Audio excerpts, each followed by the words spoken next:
আসসালামু আলাইকুম। সবাইকে আমন্ত্রণ জানিয়ে আজকের ভিডিও শুরু করছি। শীতকালে চলে গিয়েছিলাম আমাদের বাড়িতে, আর সেখানে নানান রকমের পিঠার আয়োজন করা হয়েছিল। আমরা খেয়ে দিয়ে আবারও সেই পিঠা বাসায় নিয়ে এসেছি।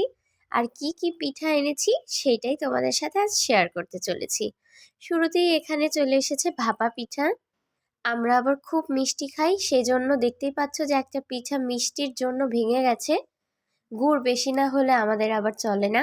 শুরুতেই 20 পিস ভাপা পিঠা ছিল, তারপরেই ছিল পাকান পিঠা। পাকান পিঠা আমাদের সকলেরই খুবই পছন্দের একটা পিঠা।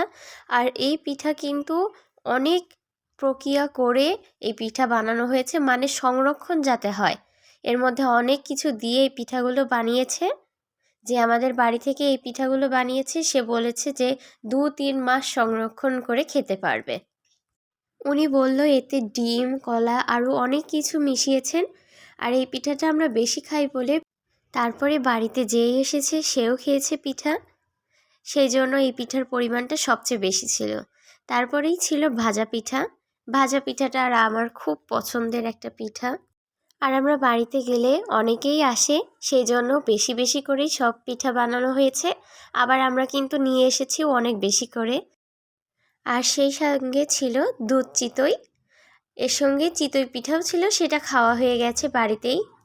ভিডিওটি ভালো লাগলে লাইক, কমেন্ট, শেয়ার আর সাবস্ক্রাইব করে পাশে থেকেও বন্ধুদের মাঝে শেয়ার করো। ফেসবুক পেজ থেকে দেখলে ফলো করো। আবারও নতুন এক ভিডিও নিয়ে তোমাদের মাঝে হাজির হব। আজ এই পর্যন্তই। সবাই ভালো থেকো। আল্লাহ হাফেজ।